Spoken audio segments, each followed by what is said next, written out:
syukur kehadirat Allah Subhanahu wa taala bahwa pada pagi hari ini kita dapat melaksanakan workshop seri 3 ya. Pemanfaatan PLS dalam penelitian kuantitatif. Salawat dan salam mudah-mudahan tercurah kepada Nabi besar Muhammad SAW, serta mudah-mudahan pula tercurah kepada kita sekalian. Amin. Amin. Yang saya hormati Dekan Fakultas Ekonomi, Ibu Hajah Nugrah ini, para narasumber, Pak Samsul Hidayat, moderator, Pak Ende, Pos Pajaka, dan teman-teman dosen yang berkesempatan untuk mengikuti video konferensi ini.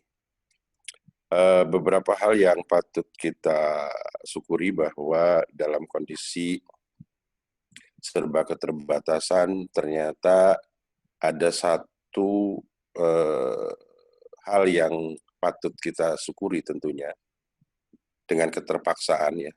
Jadi walaupun dengan keterbatasan terpaksa, tetapi malah kita menjadi menjadi terbiasa, dan ini merupakan sesuatu yang baik, saya pikir, dan harus selalu dikembangkan, karena ini merupakan bagian dari mewujudkan suasana akademik atmosfer yang kondusif. Kegiatan workshop tentunya kita harapkan akan bersentuhan dengan pemahaman keilmuan. Jadi artinya pada saat ini kita akan membangun suasana akademik atmosfer yang kondusif ini dengan sama-sama berdiskusi tentang sesuatu ilmu. Salah satunya adalah sekarang ini pemanfaatan aplikasi PLS. Sebagaimana kita ketahui, banyak aplikasi yang berkaitan dengan metodologi penelitian, baik kuantitatif maupun kualitatif. Namun tentu kita perlu, baik sebagai dosen atau mahasiswa, tentu membutuhkan pengetahuan ini dan pasti memerlukan alat ini untuk kegiatan penelitian kita. Nah, harapan saya sekali lagi bahwa kegiatan ini terus dikembangkan, karena memang salah satu untuk mewujudkan suasana akademik yang kondusif dengan cara berdiskusi tentang keilmuan itu akan memberikan manfaat tentu kepada kita, ya, baik terhadap pengetahuan kita maupun cara berpikir kita. Tidak berpanjang lebar barangkali, karena waktunya memang sudah agak terlambat kelihatannya. Seharusnya mulai dari jam 10. Sekali lagi saya ucapkan selamat mengikuti workshop seri 3 ini melalui video conference, dan semoga apa yang diharapkan dapat terwujud ya bagi teman-teman dosen yang sempat menghadiri ini dan bagi mahasiswa yang juga mengikutinya. Selamat mengikuti, semoga gagasan ini bermanfaat, dan kita berharap tidak berhenti ya berbicara tentang pengetahuan dan ilmu yang didiskusikan setiap saat. Dan kesempatan ini tentu sangat terbuka lebar. Dengan sama-sama mengucapkan Bismillahirrahmanirrahim, workshop seri 3 pemanfaatan PLS dalam penelitian kuantitatif saya nyatakan dibuka dengan resmi. Demikian, terima kasih. Kurang lebihnya mohon maaf. Bila taufiq wal hidayah. Wassalamualaikum warahmatullahi wabarakatuh. Waalaikumsalam.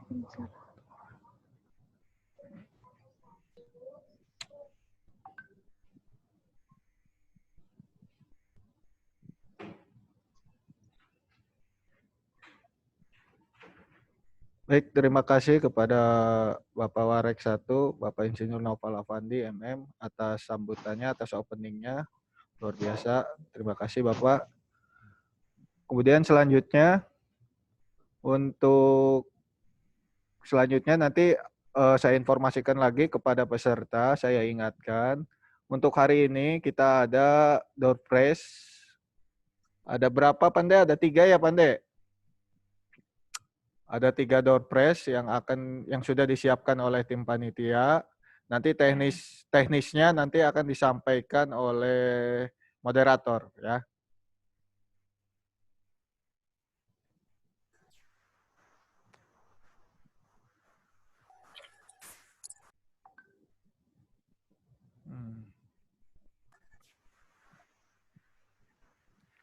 Halo, Assalamualaikum.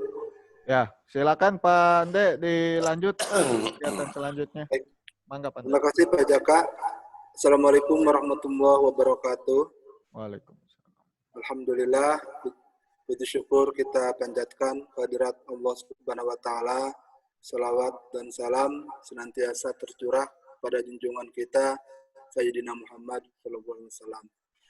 Di kesempatan yang berbahagia ini, Rabu tanggal 24 Juni 2020, kita akan berdiskusi sharing pengetahuan berkenaan dengan SEM, dengan aplikasi Smart PLS untuk penelitian kuantitatif.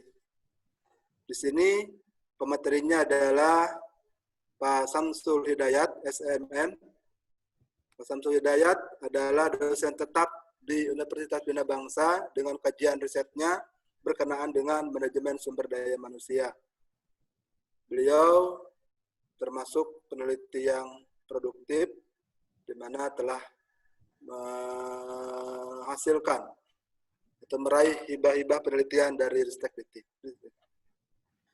Nah, untuk mengefektifkan waktu, kami persilakan kepada pemateri Pak Samsul untuk memberikan paparannya. Waktu dan tempat kami persilakan. Baik. Sudah kedengar ya? Sudah Pak, sudah. Iya. Siap. Assalamualaikum warahmatullahi wabarakatuh. Waalaikumsalam warahmatullahi wabarakatuh. Allahumma sholli wa sallim wa barik ala sayyidina Muhammadin wa ala alihi walhamdulillahirabbil alamin. Pertama-tama yang saya hormati Bapak Rektor yang kali ini diwakili oleh Bapak Warek 1, Pak Noval. Jadi saya malu dengan Pak Noval. Para dosen sejawat, kemudian para host, Pak Jaka dan Pak Ande. Alhamdulillah pada pagi hari ini saya bisa menghadiri acara yang sangat insya Allah diberkahi oleh Allah Subhanahu wa taala. Saya sangat kaget ini soalnya. Tiba-tiba saya ditunjuk. Saya malu sebenarnya dengan Pak Ande ini. Aduh. Tapi karena memang sudah tugas, ya sudah saya laksanakan.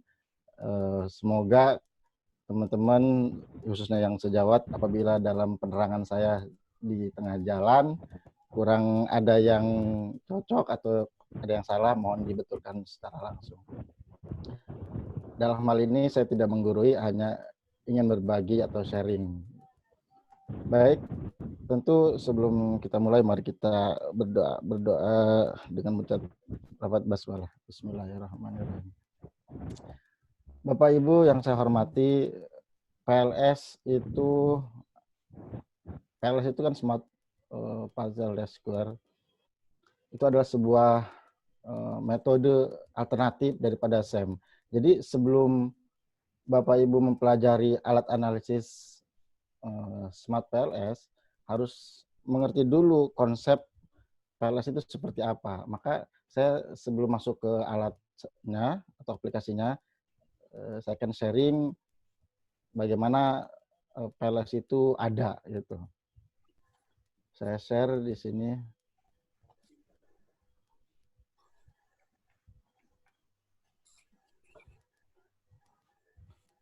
Oke.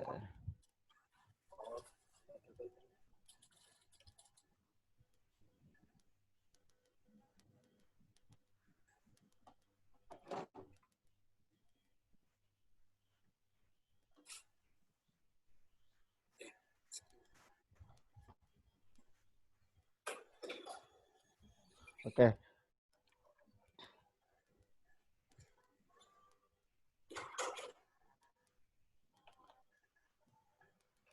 sebelum kita ke PLS, bahwa kita harus tahu bahwa PLS itu bagian dari SEM. SEM adalah Structural Equation Modeling, sebuah teknik analisis yang kalau bisa dibaca di sini, teknik analisis yang mampu menganalisis pola hubungan antara konstruk laten dan indikatornya, konstruk laten yang satu dengan lain-lainnya, serta kesalahan pengukuran secara langsung.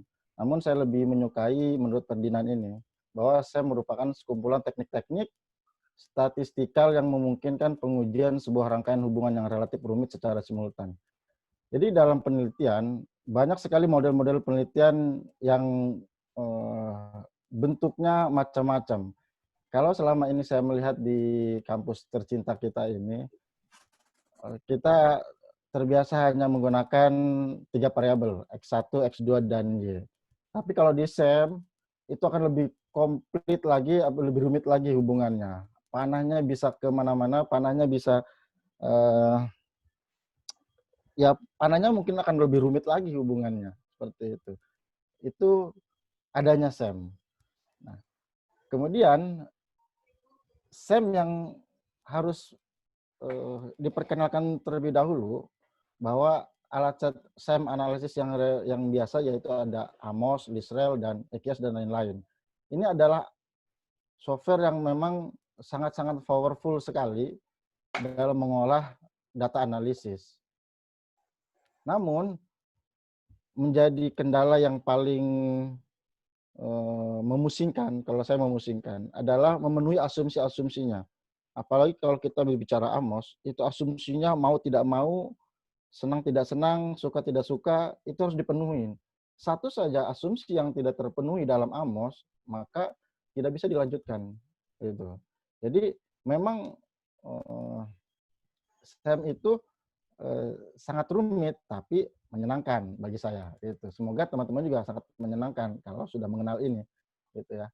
Jadi Amos itu asumsinya itu sangat-sangat harus terpenuhi. Gitu, seperti itu. Nah, disinilah saya sering menemukan para peneliti kebingungan atau malah kepusingan dengan Amos tersebut atau Lisrel. Maka ada alternatif lain loh selain Amos, Lisrel, dan sebagainya untuk menguji model-model yang rumit tersebut, yaitu PLS. PLS itu partial least square, ya, yang disebut juga Component Based Structural Equation Modeling (VBSM), yang dikembangkan oleh Ward tahun 74. PLS ini dikembangkan untuk apa? Nah, ini saya merah itu untuk alternatif SEM yang dasar teorinya lemah. Seperti itu. Jadi kalau para peneliti merasa kesulitan dengan Amos dan Lisrel, atau mungkin punya masalah dengan asumsi yang tidak terpenuhi, nggak usah pusing-pusing, pakai PLS aja. Gitu. Sama saja. Di dalam dunia penelitian, di dunia internasional pun PLS sudah diakui. Seperti itu. Ya. Kemudian ada perbedaan antara PLS dengan Amos, atau di sini PLSM dengan CBSM. Kalau kita lihat di sini di PLSM bagiannya, itu untuk mengembangkan teori atau membangun teori, atau yang tadi saya bilang adalah teorinya lemah. Kalau teman-teman peneliti atau para mahasiswa memiliki model penelitian yang lemah teorinya, sangat-sangat lemah teorinya, tidak bisa didukung dengan kuat teorinya, maka PLS lah gunakan. Gitu. Ya. Nah, ini Bapak Ibu nanti silakan dibaca. Namun yang ingin saya ungkapkan adalah besaran sampel. Sampel di sini itu sangat fleksibel. Bisa kecil, bisa besar. Mau sampel yang besar, oke, nggak jadi masalah. Mau sampel minimal 30 pun is oke. Dengan model yang sangat-sangat rumit tersebut, PLS bisa menanganinya. Seperti itu. Kenapa menggunakan PLS? Ya. Karena tidak terbatas hanya hubungan indikator dengan konstruk latennya yang bersifat reflektif, tetapi juga bisa bersifat formatif. Nah, inilah keunggulan-keunggulan PLS. PLS juga dapat menaksir analisis jalur. Itu, ya. SEM itu adalah gabungan regresi dengan analisis jalur. Nah, PLS juga bisa menguji, menaksir untuk semuanya itu tersebut. PLS dapat digunakan untuk model yang kompleks yang tadi saya bilang. PLS juga dapat digunakan ketika distribusi data sangat miring atau tidak tersebar di seluruh nilai-nilai rata-ratanya. PLS juga bisa menguji moderator atau mediator. Nah, ini tambahan sebelum kita mulai menggunakan PLS, bahwa di dalam SEM ada dua variabel yang perlu diperhatikan, bahwa variabel observed dan unobserved. Gitu. Observed itu sudah ada nilainya, sudah baku. Gitu. Contoh di sini adalah volume penjualan dalam unit. Berapa unit? 3, 4, 5, sampai sekian. Dalam rupiah ada 100, 200, 300, sampai jutaan. Ada harga, ada skor IQ. Skor IQ kalau teman-teman sudah pernah ngetes skor IQ, itu ada nilainya 50, 70, sampai 200. Nah, itu tidak bisa dikarang-karang, karena itu nilai-nilai yang sudah ada, observed. Kemudian, variabel unobserved, ya, variabel yang belum teridentifikasi, nilainya belum ada, maka biasanya para peneliti di sosial, terutama di manajemen, itu menggunakan variabel ini. Gitu. Motivasi, bagaimana mengukur motivasi? Ada tidak angkanya? Kan tidak ada. Maka dengan treatment seperti kuesioner itu untuk mengetahui bagaimana motivasi itu dalam rank atau skala 1 sampai 5 atau sekian gitu. Nah, itu bisa diketahui dari sana. Nah, variabel-variabel ini seperti motivasi, loyalitas, persepsi, dan efektivitas yang hubungannya persepsi itu belum ada nilainya. Gitu. Dan ini biasanya digunakan oleh para peneliti-peneliti di sosial atau di manajemen seperti ini. Nah, ini model konseptual yang kita akan bahas hari ini. Dan ini sudah saya share ke panitia, nanti teman-teman mahasiswa juga bisa menggunakan atau bisa latihan. Bapak Ibu yang saya hormati, untuk menggunakan Smart PLS ini sangat banyak sekali software yang bertebaran di internet. Namun saya lebih familiar atau lebih asik atau lebih nyaman menggunakan Smart PLS. Smart PLS itu banyak softwarenya, ya Smart PLS, Swap PLS, Visual PLS, Excelstart, PLS Graph, Tetra, dan lain sebagainya. Dan saya pernah mencoba ini semua, dan yang paling nyaman atau yang paling enak saya gunakan yaitu Smart PLS. Maka saya fokus di sini. Bagaimana untuk mengoperasikannya? Tentu harus menginstal terlebih dahulu Smart PLS-nya. Panduan instalasi sudah di-share di materi, silakan nanti gunakan.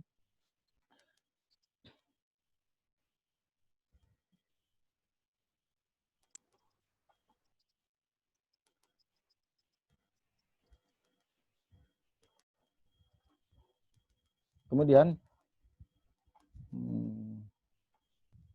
bentar.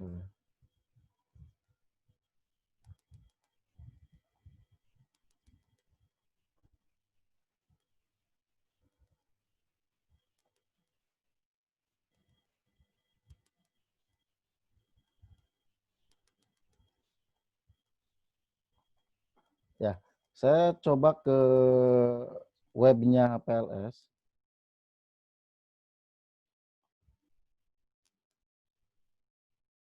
Nah, kalau kita pengen mendownload software ini tentu berbayar ya, tidak gratisan. Nah, software Smart PLS itu bisa diunduh langsung dari webnya. Kita ke Google, klik smartpls.com, maka muncul seperti yang di layar seperti ini. Klik download, maka secara otomatis akan muncul layar seperti ini. Kalau komputer kita 64 bit, maka tinggal download installernya ini. Tapi kalau kita Windows-nya hanya 32 bit, maka yang di-download ada yang paling bawah ini. Gitu. Bagaimana Pak mengetahui bit Windows? Bit Windows itu bisa dari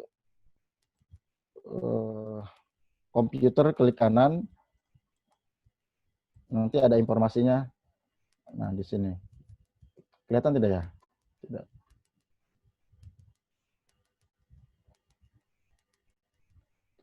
Ya, kebetulan komputer saya menggunakan 64 bit, maka saya sudah download dan saya sudah install.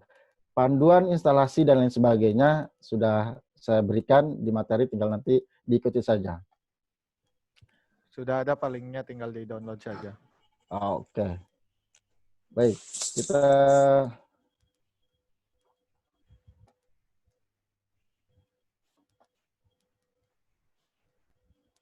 kita langsung ke PLS. Kita sudah punya model yang tadi saya share.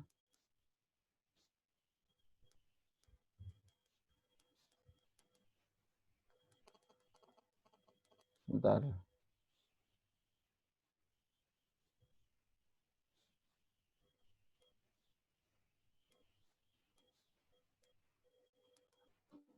Nah, kekuatan daripada SEM, kita harus punya model konseptual terlebih dahulu. Maka sederhananya model yang terlihat di layar, saya membuat model untuk latihan saja seperti ini. Bahwa motivasi intrinsik, kepuasan kerja, komitmen, dan kinerja pegawai itu di konsepnya motivasi berpengaruh terhadap komitmen, kepuasan berpengaruh terhadap komitmen, kemudian motivasi berpengaruh terhadap kinerja, kepuasan berpengaruh terhadap pegawai. Nah, ini di tengah ini adalah variabel intervening. Bagaimana motivasi intrinsik ini mempengaruhi kinerja pegawai melalui kegiatan organisasi. Nah, ini yang kadang kalau dikerjakan di software-software saya sebut SPSS, maka akan banyak sekali treatmentnya atau banyak sekali yang harus diklik gitu. Nguji ini lagi, regresi lagi, terus regresi terus, dan bahkan di SPSS tidak ketemu nilai key values-nya atau signifikannya. Maka PLS bisa menyelesaikan itu semua dengan satu klik saja. Seperti itu. Nah, kemudian ini modul penelitian yang sudah dibuat di PLS. Nanti kita praktek. Bahwa motivasi intrinsik itu diukur oleh 3 indikator.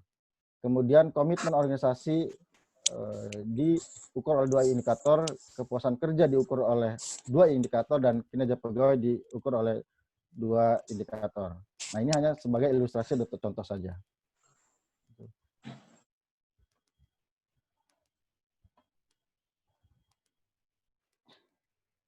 Oke, sebelum kita mulai untuk mengolah daripada PLS, maka kita harus menyiapkan datanya terlebih dahulu.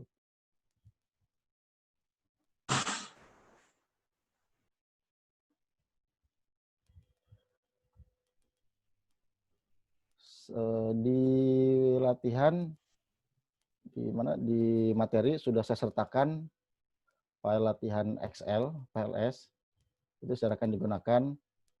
Mungkin teman-teman mahasiswa yang atau teman-teman sejawat yang sedang menggunakan laptop juga bisa kita langsung praktekkan.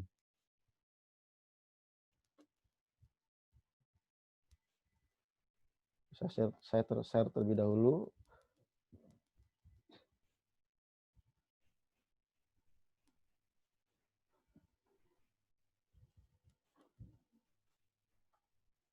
Nah, ini data yang saya punya.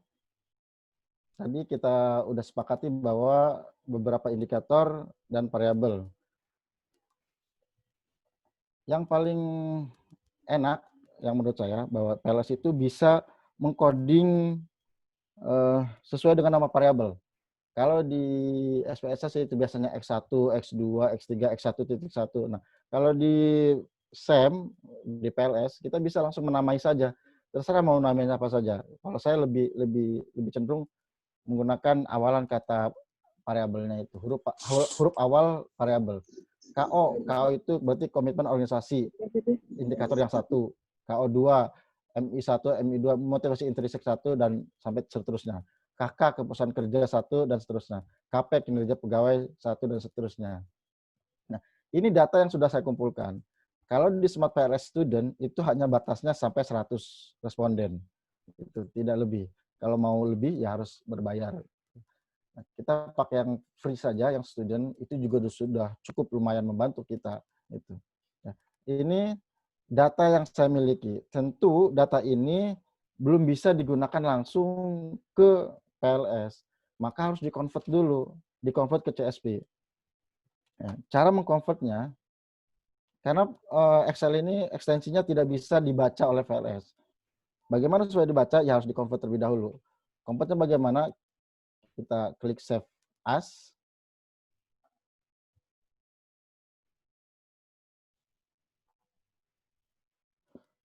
Nah, ini muncul seperti ini.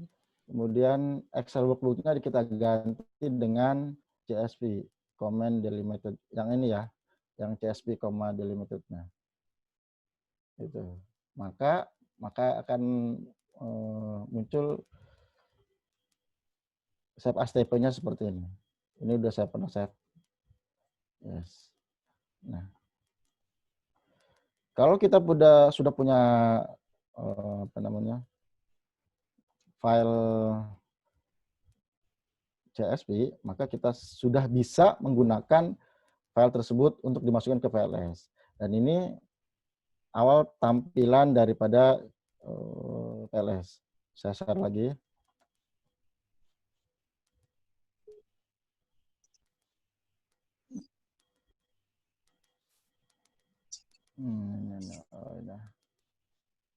Nah, ini teman-teman, Bapak Ibu yang saya hormati, ini tampilan awal daripada PLS.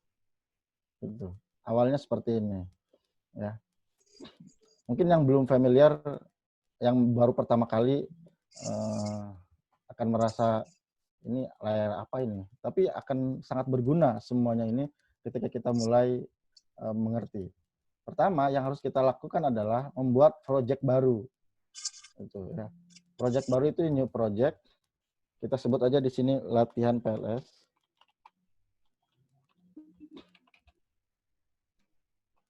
Boleh teman-teman yang sudah ada PLS-nya langsung dikerjakan. Buat new project dengan name-nya atau namanya itu latihan PLS. Ini kita latihan. Oke. Nah, muncul seperti ini. Ini ada latihan PLS yang sudah kita buat. Ada tanda I. Ini untuk mengimpor data. Nah, pertama, kita harus impor data terlebih dahulu. Dengan double klik to import data. Data tentu yang sudah CSV ya, yang tadi kita buat, yang sudah ada CSV-nya.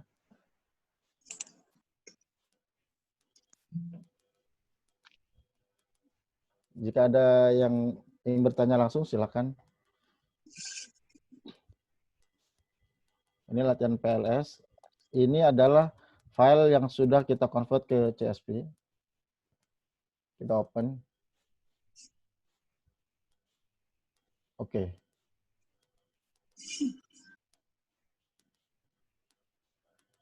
Kalau data itu terbaca, maka di sini akan terlihat records-nya.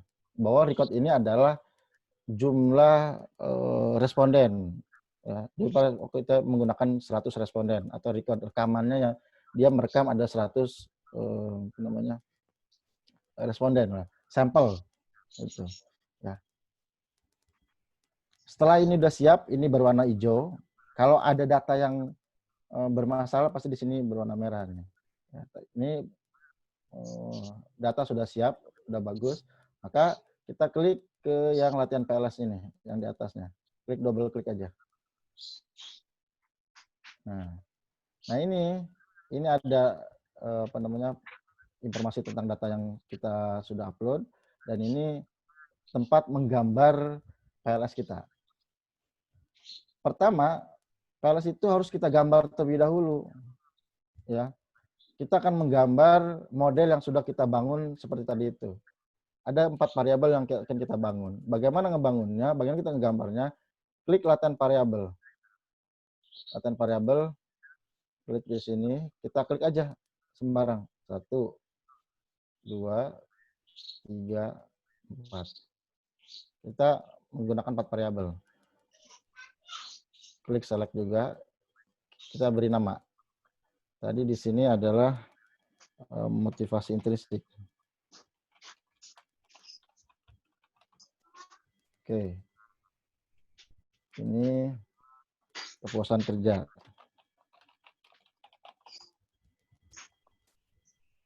Dan ini tadi komitmen.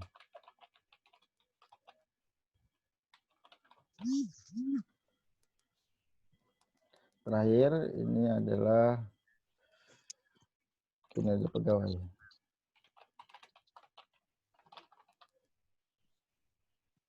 Nah, ini adalah indikator variabel-variabel yang akan kita gunakan. Belum ada hubungan di sini, maka kita harus buat garis terlebih dahulu untuk menghubungkan setiap setiap variabel yang kita buat. Caranya dengan mengklik connect, ini, klik ini lalu drag itu bawa, pindahin ke sini, klik lagi. Nah, ini udah nyambung. Kemudian sama juga kepuasan, kita klik lagi ke dalam komitmen. Komitmen berpengaruh terhadap kinerja. Motivasi berpengaruh terhadap kinerja. Kepuasan berpengaruh terhadap kinerja. Ini gambar yang model yang sudah kita buat, model konseptual awal yang sudah kita buat. Gitu. Kalau tandanya masih merah, berarti variabel ini belum ada indikatornya. Bagaimana masukin indikatornya?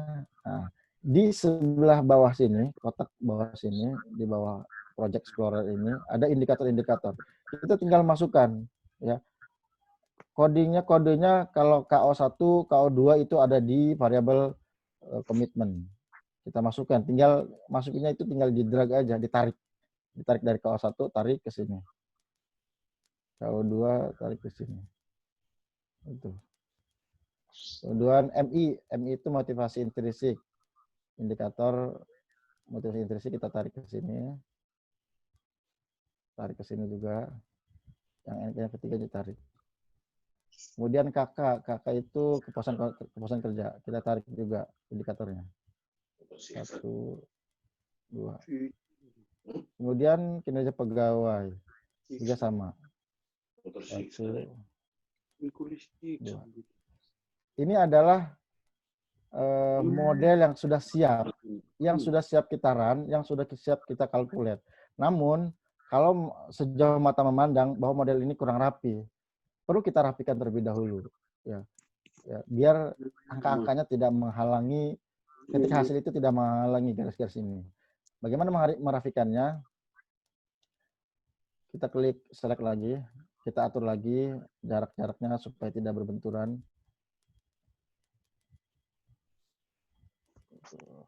Sudah terlihat bagus. Nah, ini indikator kita bisa atur mau letaknya di mana. Secara default, ini ada di sebelah kiri semua. Ini kita bisa pindahkan dengan cara variabelnya yang warna biru ini kita klik kanan, kemudian align indikator right. Nah, ini pindah ke sini. Atau mau di bawah juga, mau di atas juga boleh. Terserah, mau di bawah. Ini kalau saya lebih senang ke di atas nih. Nah, di atasnya situ. Biar semua terlihat rapi. Misalkan indikatornya ada 20, ini sangat-sangat menarik ini. Banyak sekali indikatornya. Gitu. Model seperti ini sudah bisa kita gunakan untuk dianalisis. Model seperti ini sudah tidak ada kendala lagi. Kalau ini sudah biru, ini kuning, garis sudah ada, sudah siap kita run. Itu ya. Sudah siap kita jalankan.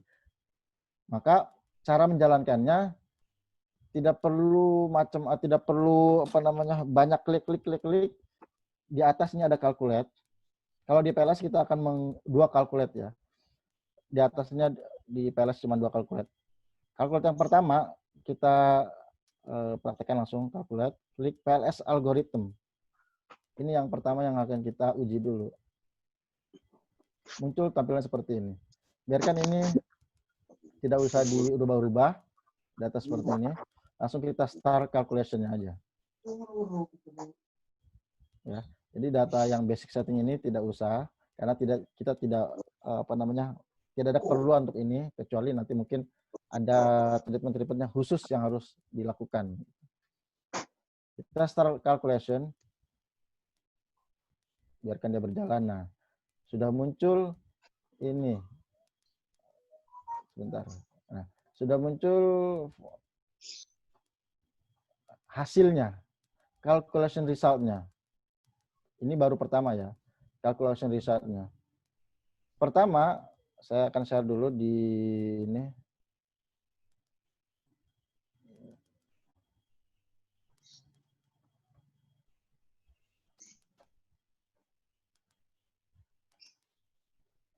Nah, ini yang sudah kita bangun tadi.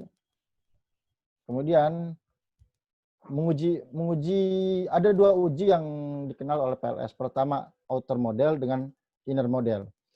Outer model yang akan kita uji adalah validitas konvergen, validitas diskriminan, dan reliabilitas. Dan ini sudah tersedia langsung ada di PLS. Jadi kita tidak perlu banyak klik-klik, semua sudah ada tersedia di sini. Pertama kita menguji validitas konvergen, yaitu dari mana? Dari loading faktornya. Nah, loading faktor itu ada dua rule of thumb-nya, jadi batasnya itu. Kita menggunakan confirmatory research bahwa loading faktor yang diterima yang valid itu di atas 0,70. Itu. Kita cek di hasilnya. Sebelum kita cek, ini ada validitas konvergen ada dua.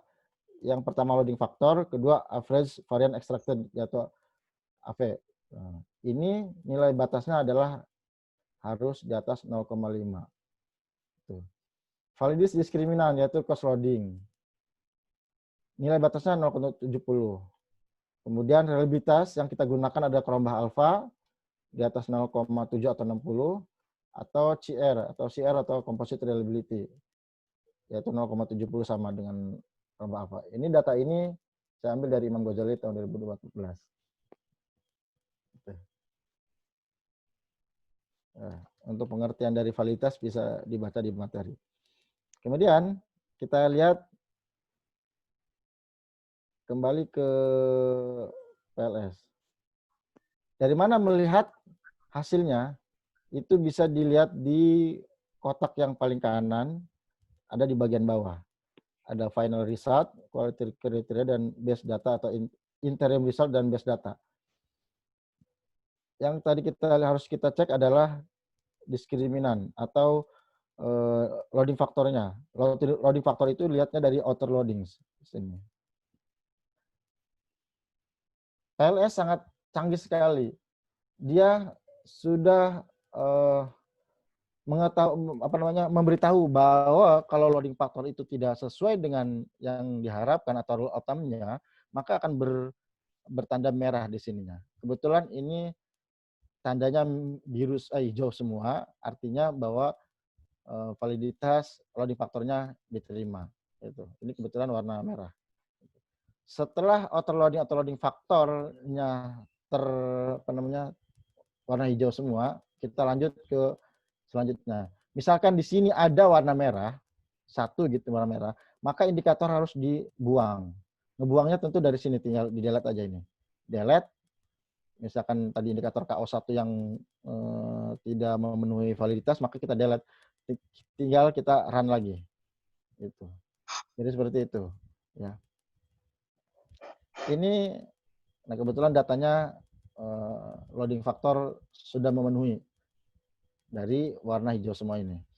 Itu auto loading. Kedua, kita melihat ke diskriminannya. Validitas diskriminan. Adanya di quality criteria yang paling bawah ini, ada di diskriminan validity. Validitas diskriminan. Lihatnya dari mana? Dari cross loading. Nah, ini juga sama. Lihatnya misalkan KK1 itu adalah indikator dari kepuasan kerja. Maka kita lihat di sini di baris di kolom ini kepuasan kerja 0,906, 0,910. Nah, ke bawahnya bukan punya kepuasan kerja. KO1, KO2 punya komitmen organisasi, maka lihatnya di sini juga 0,9, 0,90. Kemudian KP juga punyanya kinerja pegawai, lihat di bagian sini. Jadi sebaris. KP 0,8, KP2 0,9. MI 1 sampai 3 lihat di baris MI-nya. 0,8, 0,8, 0,8. Nah, ini sudah memenuhi syarat-syarat diskrimin validitas. Validitas sudah, kemudian reliabilitasnya. Lihat juga sama di quality criteria yang paling bawah, itu ada construct reliability dan validity. Kita menggunakan Koromba Alpha dengan composite reliability. Ini AVE juga udah ada nih. Composite reliability dengan Koromba Alpha hampir sama. Tapi di PLS saya lebih prefer ke composite reliability karena akan lebih rigid dia, ya. Composite. Tapi tidak masalah, ya. Sama, kalau di sini ada yang berwarna merah, ya, Koromba Alpha atau composite reliability-nya ada yang berwarna merah, maka indikator tersebut harus dibuang. Gitu. Karena tidak reliabilitasnya tidak terpenuhi. Nah, kebetulan ini berwarna hijau semua, baik Koromba maupun komposit, semua berwarna hijau. Artinya reliabilitas terpenuhi. Uji instrumen sudah terpenuhi, maka kita klik run lagi untuk yang keduanya. Gitu. Nah, ini kita balik lagi ke ke model. Nah, model ini, ya. Model ini bisa kita screenshot saja untuk kita masukkan ke file laporan penelitian kita. Karena ini tidak bisa di-copy nih. Ya. Bisanya di screenshot. Kemudian, kita sudah mengetahui bahwa reliabilitas dengan reliabilitas terpenuhi, maka selanjutnya kita menguji kedua untuk mengetahui apa? Mengetahui pengaruh langsung atau tidak langsung. Caranya sama, calculate, tapi bukan yang PLS algorithm, tapi yang bootstrapping-nya. Itu. Bootstrapping. Kita klik. Nah, ini juga sama, tidak perlu diubah-ubah. Signifikannya kita yang gunakan adalah 0,05. Total sama aja, ya. Kemudian langsung start calculation. Biarkan proses, maka hasilnya akan langsung keluar. Itu. Inilah enaknya saya menggunakan PLS, tidak perlu ribet kita klik yang lain, satu dua klik beres semuanya. Itu. Nah, ini data yang dihasilkan oleh PLS.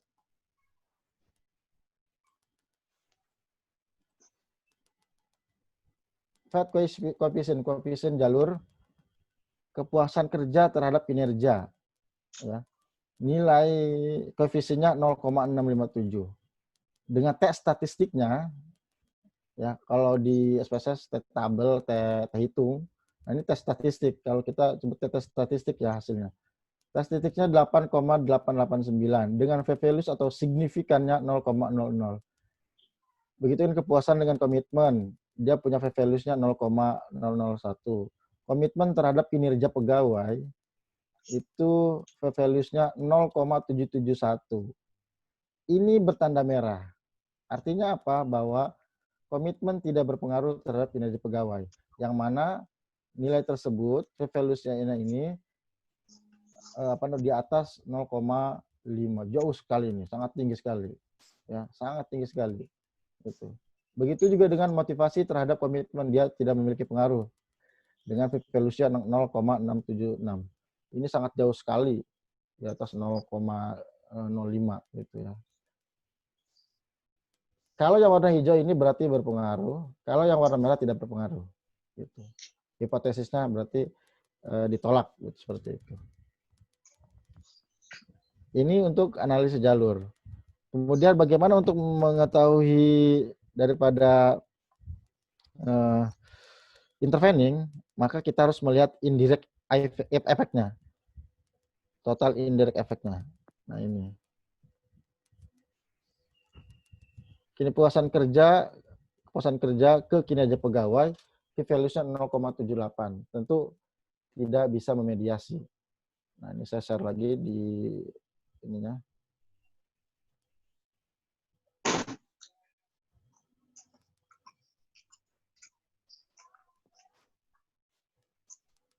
Ini tadi udah kita uji untuk run yang pertama. Kemudian hasilnya sudah kita bahas. Nah ini, kemudian ini juga kita menguji yang kedua, inner modelnya. Oh, tadi yang outer, sekarang inner. Ya.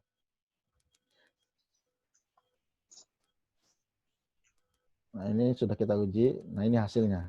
Nah, calculate bootstrapping. Bahwa total indirectnya PPLUS-nya di 0,779. Ini tidak mempengaruhi. Sama juga motivasi terhadap kinerja pegawai sudah tidak mempengaruhi karena nilai PPLUS-nya lebih dari 0,05. Gitu. Tentu data ini tidak bisa langsung kita masukkan ke laporan penelitian. Harus kita ringkas terlebih dahulu. Nah, jadi ringkasannya seperti ini. Motivasi terhadap komitmen, tes statistiknya 0, yang pengaruh totalnya 0,425 dengan signifikannya 0,71. Ini kalau kita modelkan, motivasi terhadap kinerja pegawai melalui komitmen itu tidak berpengaruh. Jadi komitmen ini tidak bisa memediasi antara motivasi terhadap kinerja pegawai. Itu begitu untuk interpretasinya. Saya kira untuk PLS sangat mudah sekali, tinggal prakteknya saja. Ya, hasil sudah langsung jadi, yang penting datanya rapi, sudah bisa kita run gitu. Seperti itu. Halo Pak Samsul, ada Ya, penanya bisa boleh. dijawab sekarang. Boleh. Nah, pertanyaan dari Saudara Doyle. Pertanyaannya adalah, apakah data keuangan yang berupa ukuran rasio bisa diolah di Smart PLS? Itu. Oke. Pertanyaannya bagus. Ini PLS itu bisa digunakan dalam penelitian apapun. Keuangan pun bisa. Kita lihat lagi ke variabel observed dan unobserved. Ini variabel yang bisa kita uji di SEM. Ya. Volume penjualan, harga, skor IQ, tentu keuangan masuknya ke sini, ke daerah yang observed. Gitu. Jawabannya tentu sangat bisa sekali data keuangan tersebut diolah di PLS. Itu Pak Andre. Oke, terima kasih. Ada penanya berikutnya dari Saudara Fajrian. Ya. Pertanyaannya itu adalah, apakah EPIUS, SPSS-kah atau Smart PLS yang paling efektif dan efisien untuk riset yang berkaitan dengan keuangan? Oke, terima kasih. Sejauh yang saya ketahuin bahwa yang tadi disebutkan baik SPSS, EPIUS, dan PLS itu bisa digunakan untuk penelitian keuangan. Adapun jawabannya efektif atau tidak tergantung dari penelitian di dalam penelitiannya sendiri gitu.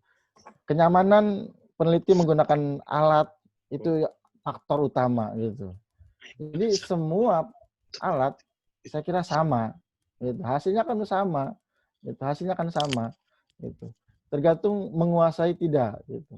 Kalau mau yang lebih lebih powerful, tentu di SEM lebih bagus. Tapi kalau data keuangannya itu time series, tentu pakai EPIUS yang lebih mantap gitu.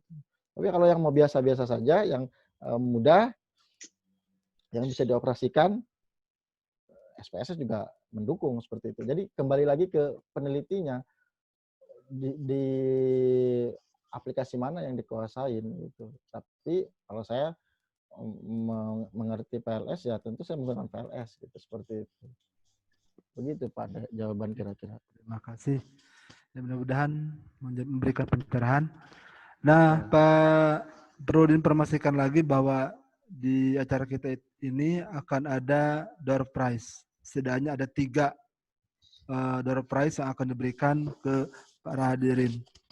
Termasuk diantaranya adalah kriterianya itu nanti yang akan mendapatkan door prize yang aktif bertanya dan nanti dipilih mana yang pertanyaan yang dinilai paling menarik paling bagus.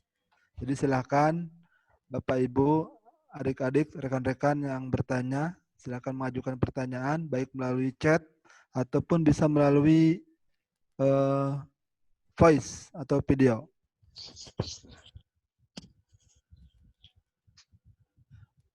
Nah, ada lagi Pak Samsu, ada yang bertanya dari Sajaroh. Apakah boleh dicontohkan untuk penelitian kuantitatif menggunakan data sekunder? Yang diuji adalah hubungan parsial dan simultan. Jadi mungkin ingin diberikan contoh tentang aplikasi riset keuangan di Smart PLS, mungkin begitu. Oh, ini ya dicontohin ya? Ya mungkin ya, tapi pada prinsipnya bisa ya. Dicontohin ya harus ngolah lagi. Oh ya, ada berarti. Gitu. Tapi gampangnya kita memahami sebuah variabel, ya kita tinggal klasifikasikan saja apakah variabel observed atau unobserved gitu. Gitu. Kalau observed ya berarti data-data yang sudah ada gitu. Yang data-data tadi sekunder itu bisa digunakan karena itu masuknya observed seperti Ya, itu, Pak. jadi mungkin nanti beda di model aja nanti ya. Nanti ya, itu tidak ada indikator mungkin ya, langsung ke observer. Ada indikator, harus ada. Itu paling satu indikatornya. Jadi kalau indikator, jadi PLS itu tidak bisa nggak tanpa indikator. Harus ada indikator, walaupun indikatornya cuma satu gitu. Walaupun itu apa namanya observed. Ya. Saya contohkan di sini sebentar.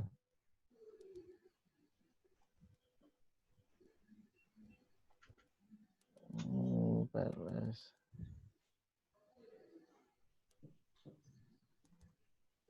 Saya buat new project keuangan.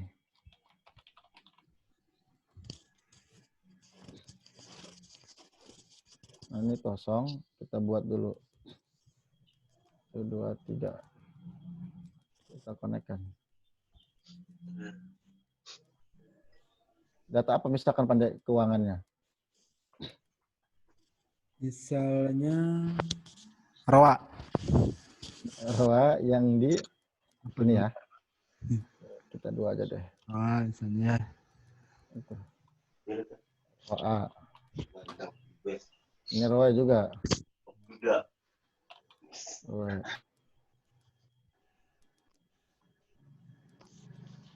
Ini profit.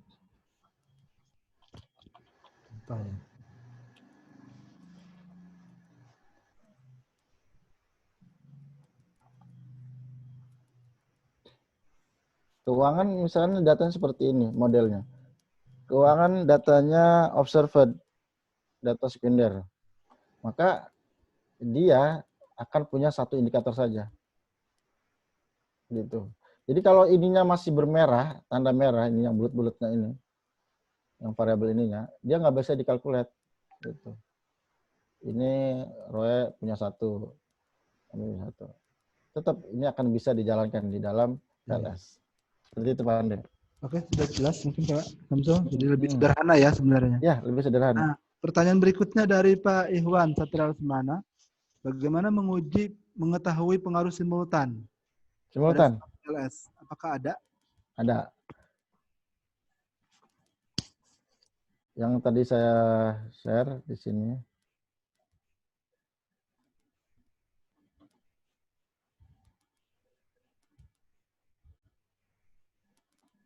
Ntar saya share dulu di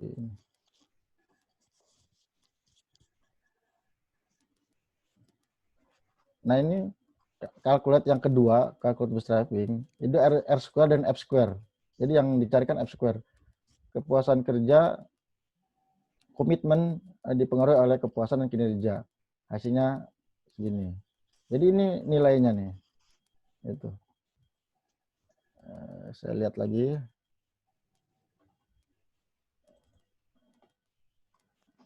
F square.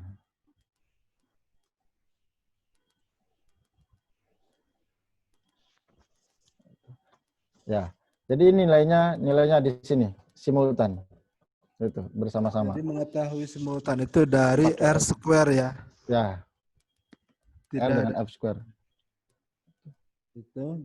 Berikutnya pertanyaan dari Siti Amalia.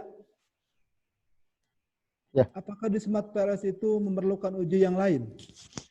Seperti di SPSS kan ada normalitas, hetero, dan lain-lain. Di Smart Ya. PLS ada apa aja? Oke. Jadi di PLS tidak memerlukan uji normalitas. Tidak memerlukan uji normalitas. Tapi kita harus memperhatikan pertama, sebentar.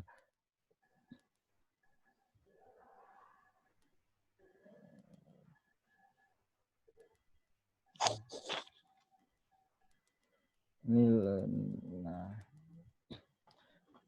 saya share di ininya,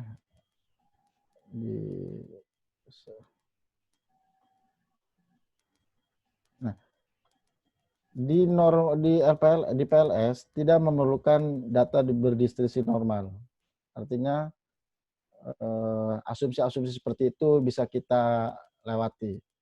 Tapi kita perlu mengetahui apakah model ini fit, apakah model yang kita bangun ini bagus, apakah model ini sesuai dengan apa yang kita harapkan nilainya, maka kita bisa melihat model fitnya dulu.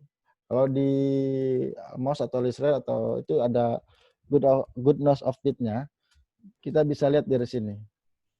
Ya. Model fit. Model fit ini di PLS cuma sedikit. Ada SNMR, ada DWLS, ada G, ada C-square dengan NFI. C-square-nya ini sangat besar sekali nih ya. Gitu. Dan NFI juga sudah memenuhi. Itu, seperti itu. Jadi melihat model fit atau tidak dari sini. Tapi kalau untuk asumsi-asumsi yang tadi ditanyakan itu tidak memerlukan lagi. Seperti itu, Pak. Ya, ada lagi dari Mariana. Jadi apakah perlu setelah dari Smart PLS kita lakukan uji lagi ke SPSS? Jadi bolak-balik ya? Buat apa?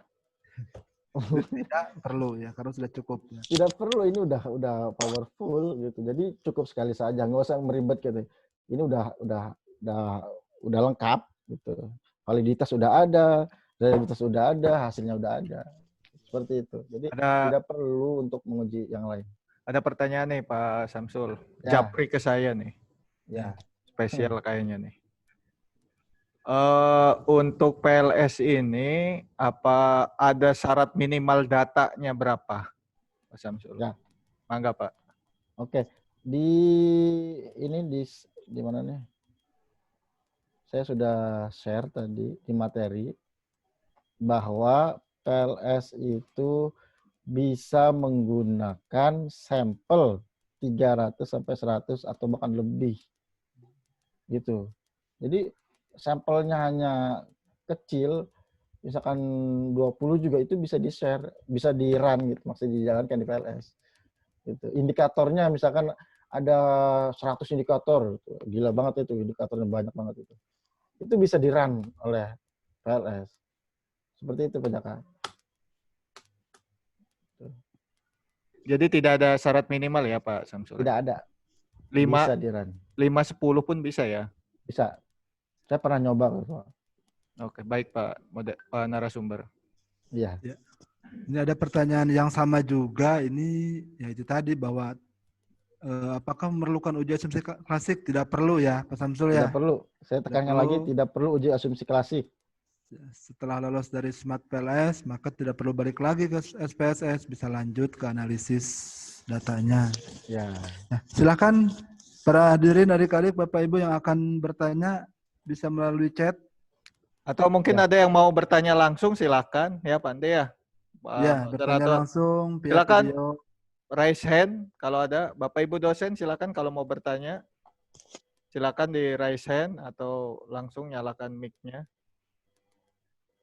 Dipersilakan kalau ada yang mau bertanya.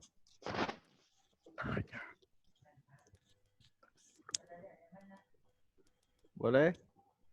Sambil ini mungkin kalau nggak ini, ya boleh di chat lagi. Pak Billy, mangga Pak Billy. Ya, dari saya Pak Samsul. Iya Pak Billy. Ini master nih.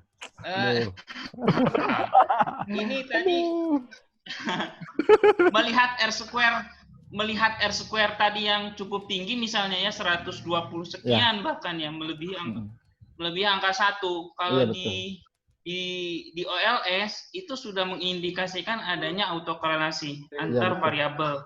Nah, ini berarti sudah tidak ada konsistensi antara teori yang mendukung di dalam OLS. Bagaimana nih Pak Samsul? Ya, kembali lagi pada PLS itu dikembangkan berdasarkan teori-teori yang lemah, Pak. Ya, nah itu maksud saya. Artinya berarti ketika penelitian itu akan dilakukan, kan sebetulnya sebuah penelitian dibangun dari adanya teori yang mendukungnya terlebih dahulu. Sebetulnya begitu ya Pak ya? Betul. Kemudian dibangun ke dalam model matematika. Setelah dibangun ke dalam model matematika, kemudian masuk ke dalam ekonometrikanya. Barulah kita masuk ke dalam statistiknya. Nah, ketika model itu memang dianggap ada teorinya, memang harus ada teorinya sebetulnya, dan ternyata pada kenyataannya kita tidak menemukan teorinya, maka lebih baik kita menggunakan PLS, begitu ya Pak ya? Betul, karena ini PLS itu untuk memprediksi, sejatinya untuk memprediksi. Gitu. Penelitian yang tidak punya teori atau dasar teorinya lemah, itu bisa kita gunakan ini untuk memprediksi. Gitu, seperti itu. Baik Pak Samsul, terima kasih. Iya, Pak Billy, terima kasih pertanyaannya. Ini Master, saya malu nih Master. Bisa aja, ya. Makasih Pak Samsul. Monggo Pak. Terima kasih Pak Billy. Silakan Bapak Ibu yang ingin bertanya melalui video atau chat. Adik-adik, teman-teman, silakan bisa ajukan pertanyaan melalui chat atau langsung video. Nah, ada yang pertanyaan lagi Pak Samsul? Ya. Dari Febri. Izin bertanya, apa perbedaan konsisten PLS algorithm dan PLS algorithm pada tool Calculate? Gimana Pak? Perbedaan antara konsisten PLS algorithm dan PLS algorithm. Konsisten di bagian mana Pak ya? Di langkah-langkah itu mungkin di aplikasi Smart PLS-nya ada. PLS algorithm dengan bootstrapping mungkin? Iya, mungkin ya itu maksudnya. Jadi saya pertanyaannya belum mengerti juga. Calculate di tool Calculate ada dua pilihan mungkin, konsisten PLS dan PLS algorithm. Saya belum memahami nih pertanyaannya seperti apa. Tinggal jelasin. Tapi intinya bahwa dalam menjalankan atau untuk ingin mengetahui hasil dari model yang kita buat, maka harus kita run. Run-nya pertama harus mengetahui algoritma. Jadi PLS itu kan menguji algoritmanya dulu. Sedikit saya beritahu bahwa algoritma PLS itu sangat unik sekali gitu. Dia menguji menyempel maksudnya menggandakan data tersebut sampai 500 sampel. Gitu. Sebenarnya di PLS juga punya kekurangan. Kalau teman-teman perhatikan, setiap kali akan run lagi, itu akan datanya berubah-ubah.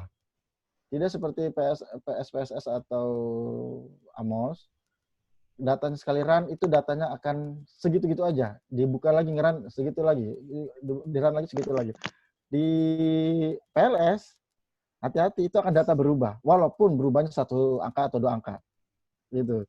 Jadi, kita hari ini merun nih data kita, udahlah kita tutup dulu, besok lagi nge-run. Besok nge-run lagi, itu akan data berubah lagi.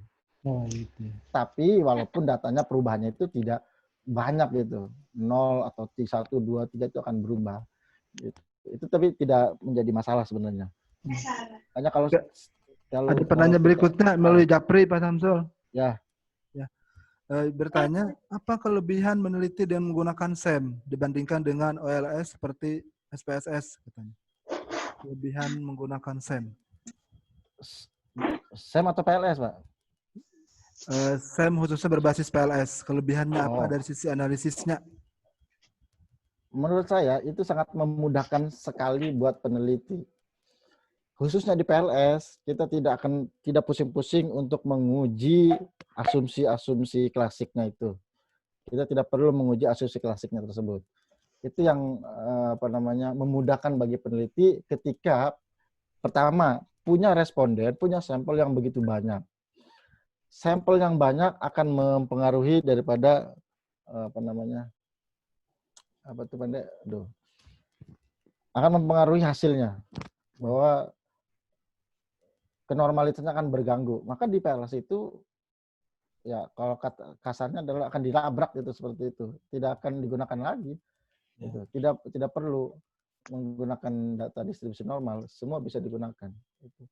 Kelebihan lagi PLS itu saya senang menggambar gitu. Ya. Model-model yang rumit-rumit itu bisa ditangani di SAM itu. Ya.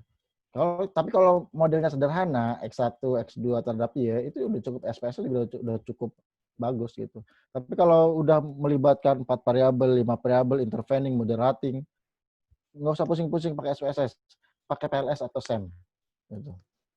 Itu Pandai. Ya, terima kasih Pak Samsul. Silakan Bapak Ibu yang ingin bertanya, bisa secara langsung. Tadi ada yang raise hand, siapa tadi ya? Ranti. Monggo Ranti. Ranti, silahkan jika ingin bertanya. Tadi raise hand. Yang mau bertanya silakan, mau raise hand dulu boleh.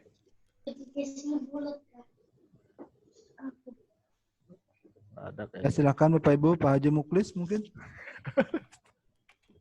Mangga Pak Haji. Saya kira cukup kayaknya Pak. Belum. Masih panjang. Pak Uje, mangga Pak Uje. Belum, masih banyak nih. Sudah tidak ada yang bertanya lagi sepertinya Pak. Udah baik. Masih Pak.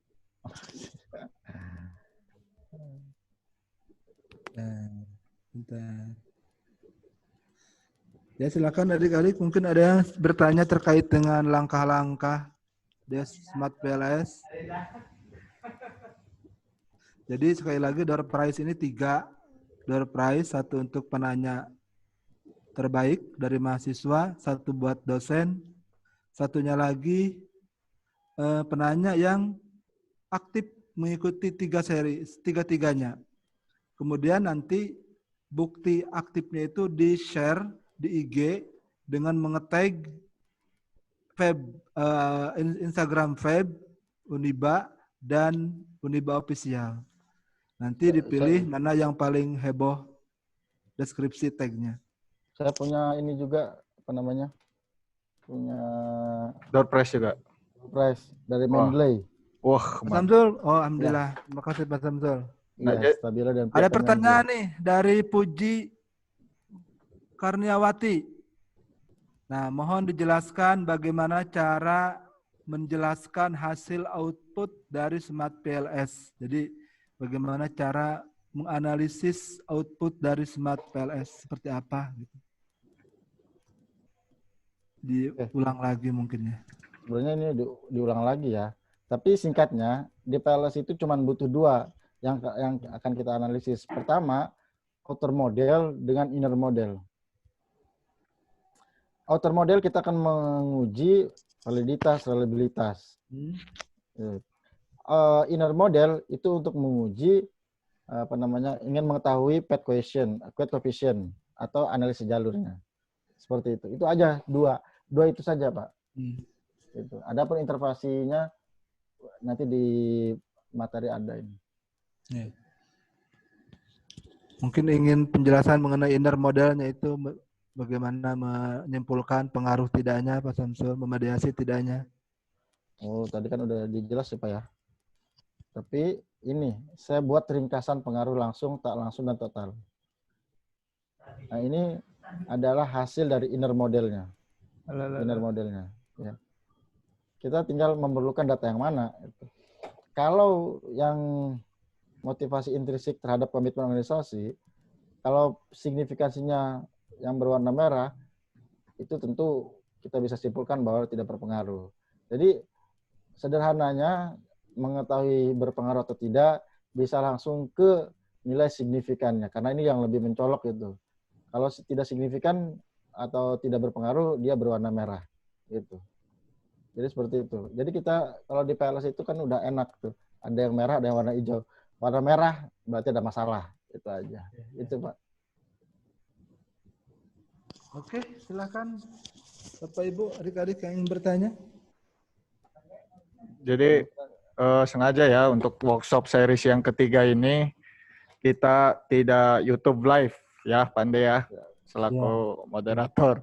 Jadi sengaja karena memang kita manfaatkan spesial. Jadi buat teman-teman yang join di Zoom untuk series yang ketiga ini terakhir penutup kita spesialkan karena penghabisan door prize ya. Begitu ya Pande ya.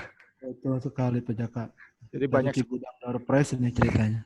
Iya, cuci gudang. Nah, ada penanya lagi dari Doyle. Mungkin Doyle udah sedikit memahami lebih jauh nih. Jadi pertanyaannya, apakah perlu uji Sobel test untuk menguji mediasi atau moderasi? Jadi ini berarti masih belum move on dari SPSS ya? Iya. Sobel test katanya ada tidak di Smart PLS? Oke, Sobel test itu untuk mengetahui nilai signifikan saja. Dan itu digunakan ketika alat tersebut tidak mengeluarkan nilai signifikannya, terutama SPSS. SPSS itu tidak menggunakan nilai signifikan sih kalau kita menguji analisis jalur atau intervening. Maka cara untuk mengetahui signifikannya adalah menggunakan Sobel test. Nah, di SPSS, di PLS itu tidak perlu menguji pakai Sobel test lagi karena sudah ada nilai signifikannya. Seperti itu, Pak. Oke, sudah cukup jelas. Kemudian ada lagi masih banyak pertanyaannya nih. Udah kayaknya.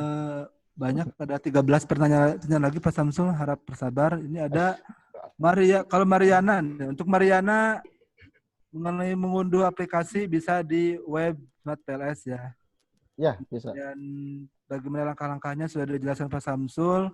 Ada materi juga bisa di-download di link ya. Jadi buat teman-teman yang bingung atau lupa nanti download materinya sudah disediakan oleh Pak narasumber kita ya. Ada lagi dari Saudari Indah. Pertanyaannya bagaimana jika loading faktornya error atau di bawah 0,5?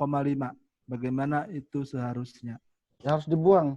Loading faktor yang berwarna merah, bukan error ya, berwarna merah atau tidak memenuhi syarat, itu harus dibuang, dihapus.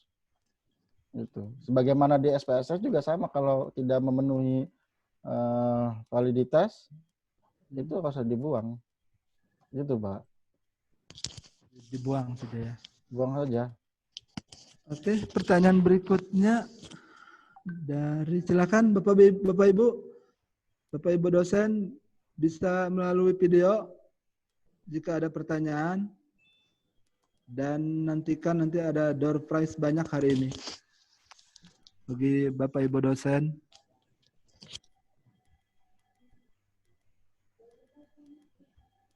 Sudah kayaknya, Pak. Masih Pak. Masih ada lagi mengetik. Oh gitu. Ya silakan. Kali saya bisa sharing nih dengan Pande. Pak Jaka. Ini ada apa namanya? Tadi gimana Pak Samsul? Door prize-nya apa? Nah itu ya luar biasa tuh. Tuh saya dapat kiriman dari Elsevier. Jadi nanti buat teman-teman kita sedikit kasih bocoran ya Pande sama Pak Samsul ya. Untuk teman-teman di Zoom ini, nanti kita akan ada series 4, tapi sebetulnya untuk dosen pembimbing. Jadi kita akan ada kegiatan terkait manajemen tools dalam bimbingan skripsi. Nanti kita referensi ya, manajemen referensi. Ya, manajemen referensi, ada delay, nanti ada manajemen cek plagiarism, nanti ada Turnitin, kemudian nanti ada cara membimbing skripsi yang baik. Itu juga nanti ada pakai track change. Nanti ditunggu saja infonya. Kita ada workshop series 4. Ya, ada pertanyaan lagi Pak Samsul terkait dengan membuang indikator dari Saudari Indah. Bagaimana case-nya kalau indikatornya 2, ternyata dua-duanya tidak layak? Jadi layak. Apakah dibuang saja atau bagaimana tuh? Ya. Oke. Baik. Eh, kalau dua-duanya itu tidak apa namanya, tapi selama sejauh ini saya meneliti, saya belum pernah menemukan dua indikator itu apa namanya error semua, karena calculating algoritmanya tidak seperti itu. Pasti akan ada diperjuangkan oleh algoritmanya. Gitu loh. Jadi berbeda sepengetahuan dengan saya, SPSS. PLS itu akan memperjuangkan satu indikator yang tidak akan terhapus gitu. Algoritmanya gitu. Kan ada iteration-nya itu tuh. Ya. Jadi sejauh saya meneliti tidak akan membuang semua indikator gitu. Jadi akan ada disisain satu. Jadi seperti itu. Jadi relatif lebih mudah ya daripada Lebih mudah, betul. SPSS kan masih memungkinkan. Silakan ada yang bertanya.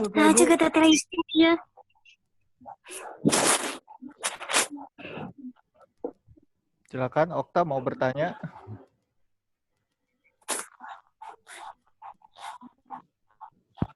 Kepencet kali. Ntar, Pak narasumber tunggu ya, lagi pada ngetik nih. Udah kayaknya Pak. Masih banyak Pak. Ini hadiah dari Mendeley ini. Sepertinya mau bertanya. Sepertinya ini untuk yang nanti Mendeley ini, tapi saya bagi satu dan lumayan di sini. Ya. Pulpen dan stabilo. Bagus sekali. Langsung dari Belanda. Price. Ya, door prize ini langsung dari Belanda nih. Oke, jadi kita punya 4 door prize berarti ya Pak Samsul ya? Ya. Pak Samsul. Jadi door prize-nya itu 3 buku, satu lagi itu stabilo Mendeley. Ya. Menarik. Souvenir ya. Mahal ini. Juga sepertinya tidak menolak kalau diberi itu dia. Ini nanti buat nanti acara Mendeley. Oke, Mendeley. Oke. Penerima door prize 1 buku dipilih oleh Pak Samsul, kira-kira mana penanya yang paling baik? Bukunya mana Pak Ande? Coba ditampil. Bukunya. Coba di stop dulu ya Pak narasumber. Enggak, bukunya mana? Ini bukunya metodologi penelitian. Ya. Karangan ini ada. Keren banget.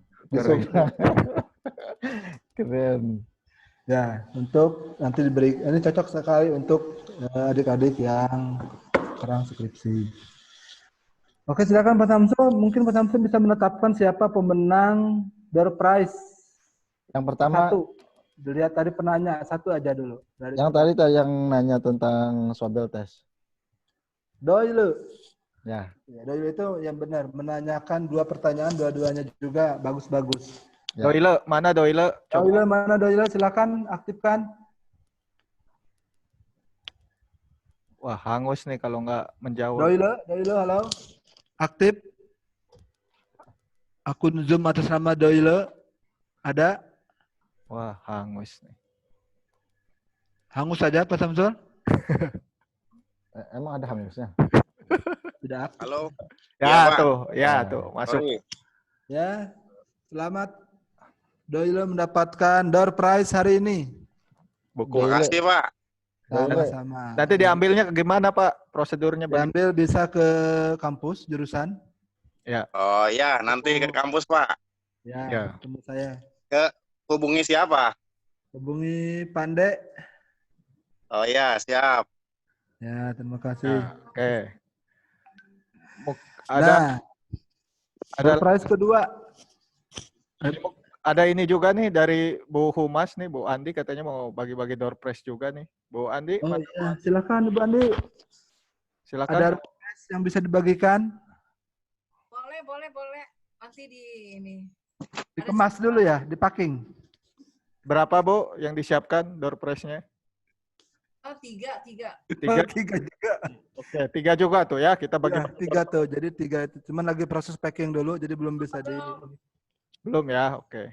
3, silakan nanti kita tentukan ya. Banyak nih hari ini kita door prize, silakan teman-teman yang mau bertanya boleh. Penerima dari fase kedua nih dari Bapak Ibu dosen Dosen. kita. Pak Samsul ada rekomendasi? Pak Billy yang bertanya tadi. Pak Billy. Ya. Pak Billy ada, Oke. Pak Billy. Pak Billy ada, Pak Billy? Oh, tidak ada. Agus. Ada tadi. Masih ada. Ada. Oh, ada. Alhamdulillah. Kirain sudah Atur live. nuhun, Pak narasumber. Makasih. Ya, mobil pendapatan door prize dari panitia. Hebat nih kita narasumbernya hebat workshop. Pak Billy ini narasumber workshop seri 1 ya, tapi luar biasa menjadi Ikut peserta dua-duanya. di workshop series 2 dan workshop series 3. Ya, terima kasih Pak Billy. Terima kasih Bapak host. Nah, Ada yang mau bertanya nih, Melisa Wati silakan raise hand ini. Mana Melisa? Melisa Wati. kalau ada pertanyaan. Melisa Wati raise hand nih. Silakan mau bertanya Melisa. Ayo bersuara Melisa. Nggak usah malu. Mic-nya sudah nyala Melisa. Mana nih orangnya? Oh enggak, kepencet kayaknya ya. Cek. Ya, tadi sudah disampaikan oleh Pak Ende. Jadi nanti kita bagi juga ada peserta teraktif ya selama 3 series ini, workshop series 1, workshop series 2, yang ikut workshop series 3. Jadi yang mengikuti 3 workshop di FEB ini nanti kirimkan buktinya ya, di-upload atau dipoto, di-capture proses atau bukti bahwa kalian mengikuti workshop seri 1, 2, 3. Nanti di-upload di IG, kemudian tag atau mention, boleh dalam bentuk postingan atau IG story, buktinya nanti di-tag, di-upload, kemudian mention FEB, Uniba, dan Uniba Official. Nanti penghabisan door prize ada di situ. Sengaja tidak kita infokan di grup ya. Jadi ini hanya khusus untuk yang ikut Zoom hari ini. Spesial penghabisan di Cibudang door prize. Begitu ya Pak Moderator ya. Oke, terima kasih. Teknisnya. Jadi nanti kita bagi beberapa door prize terakhir. Masih banyak nih door prize-nya sebetulnya. Jadi kita bagi berdasarkan yang aktif nanti di Instagram. Jadi kita sampaikan sekali lagi buat teman-teman yang mau door prize bisa upload buktinya kalian mengikuti 3 workshop tadi ya, workshop seri 1, workshop series 2, workshop series 3, mungkin bisa contohnya sertifikat, nanti juga sertifikat series 3 juga ada. Kalian upload di IG dalam bentuk postingan atau IG story, kemudian mention FEB Uniba dan Uniba Official. Nanti kita pilih yang terbaik, yang termantap. Nanti kita infokan lagi di grup. Begitu ya, Pak Moderator. Oke. Enggak. Lagi pertanyaan tidak ada? Kemudian untuk tutorial nanti kita ini sudah di-record ya. Kita tidak aktifkan, tadi sudah saya sampaikan, jadi kita tidak pakai YouTube Live karena ini spesial, hari ini terakhir, jadi spesial hanya Zoom. Jadi tidak ada YouTube Live. Tapi ini sudah direkam, jadi buat teman-teman yang tertinggal informasi atau ingin mengetahui tentang Smart PLS dari Pak narasumber, Pak Samsul, nanti kami upload di YouTube rekamannya. Jadi yang lupa atau yang mau belajar lagi dari awal tadi bisa memperhatikan di YouTube. Begitu ya, Pak Moderator. Oke. Kalau tidak ada pertanyaan, mungkin cukup ya. Masih sih sebenarnya yang banyak nanya nih sebenarnya. Lagi ngetik. Nggak ada sebenarnya. Silahkan yang bertanya. Saya ngasih Stabilo Mendeley untuk Indah Hartini Sofa.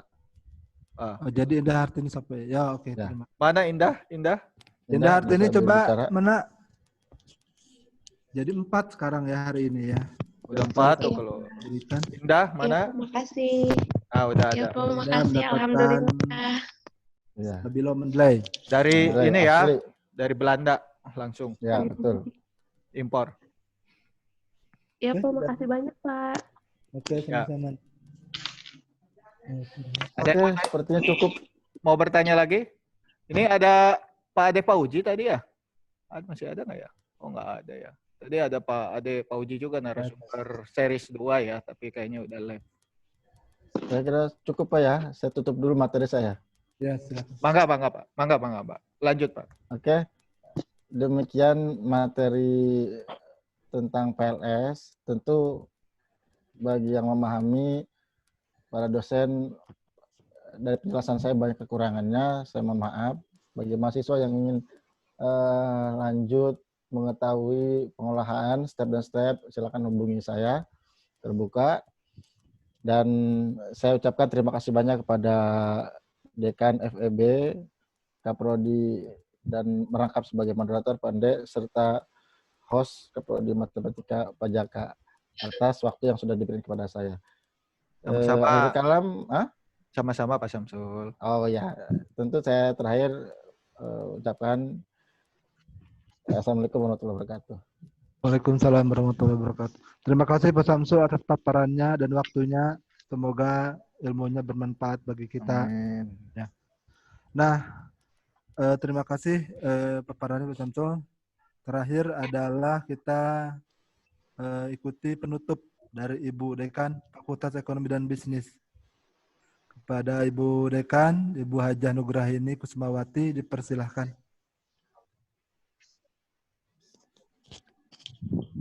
Baik.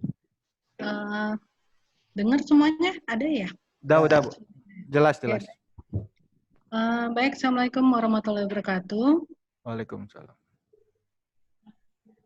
Ya, puji syukur kehadirat Allah Subhanahu wa Ta'ala. Akhirnya terlaksana sudah ya webinar series yang dilaksanakan oleh Fakultas Ekonomi dan Bisnis.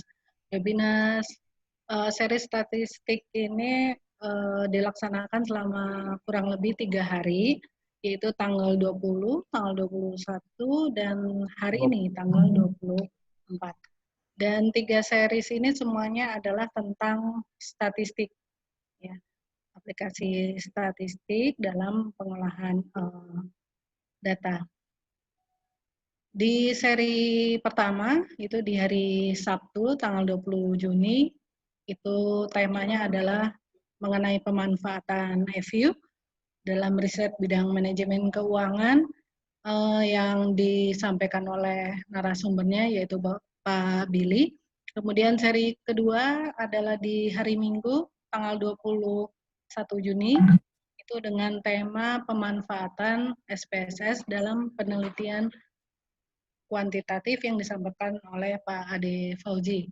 Kemudian di hari ini penutup, yaitu di seri ketiga, disampaikan di hari Rabu tanggal 24 Juni, temanya adalah penerapan PLS dalam penelitian kuantitatif.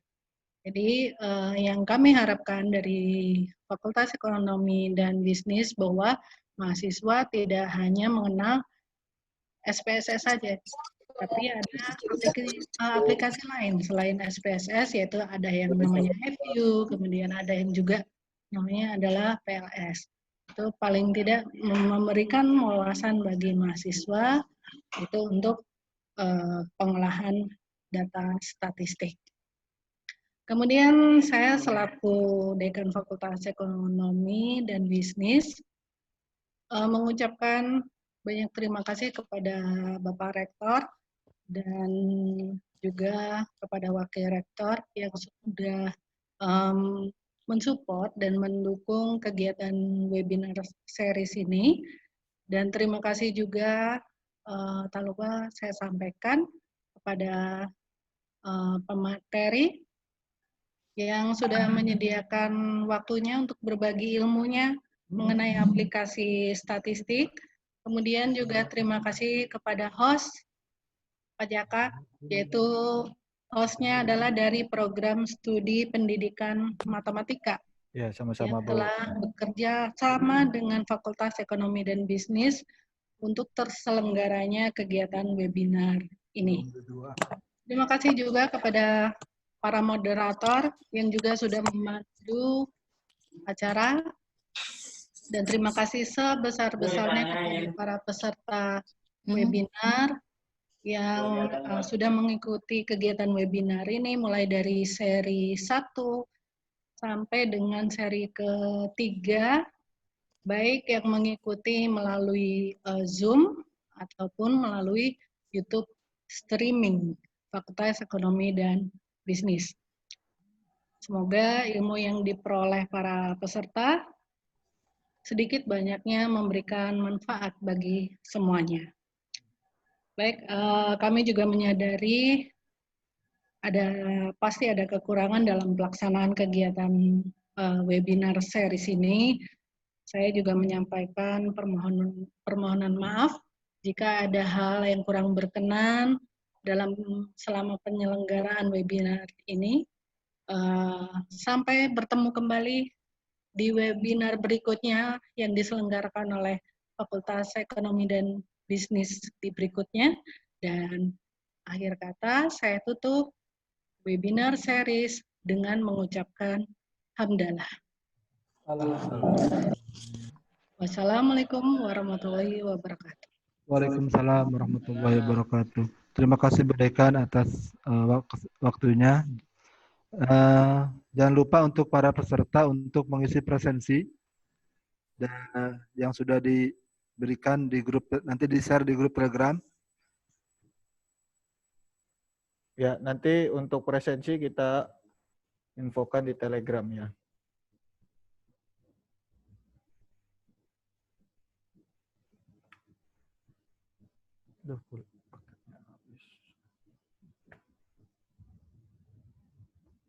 Masih jalan, Jek? Hah? Oh, jalan.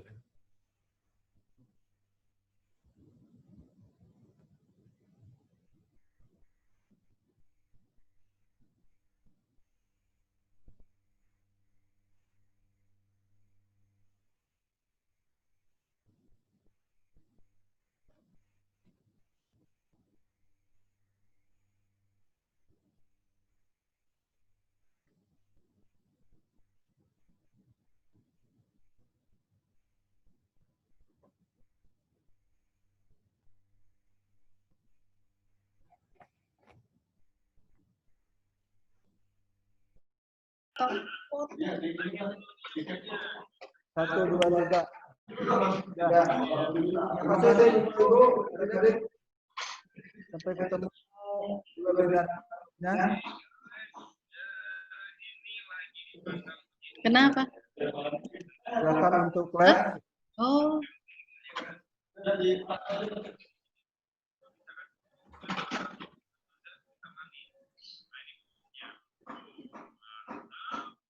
Bye-bye. Bye-bye. Sukses ya.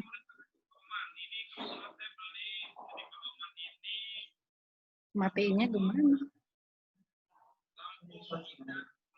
Live, berarti live. Ya. Udah masuk lagi ya. Masuk lagi. Pak Jaka masuk lagi. Udah ya, udah selesai ya. Aja. Ya. Udah pada live. Izin keluar. Makasih Bu Dekan, Pak Jaka. Mangga Pak Billy. Ya, sama-sama Pak. Ya, terima kasih juga Pak. Ya, Assalamualaikum. Waalaikumsalam. Makasih Pak Dudis, teman-teman. Bu Andi. Makasih Bu Andi.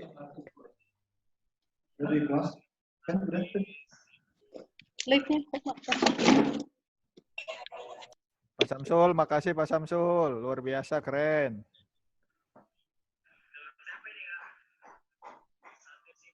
Ratnawati, makasih. Bihis, makasih. Lilis, makasih. Ajak. Pak Samsul, makasih. Gimana? Apa sih?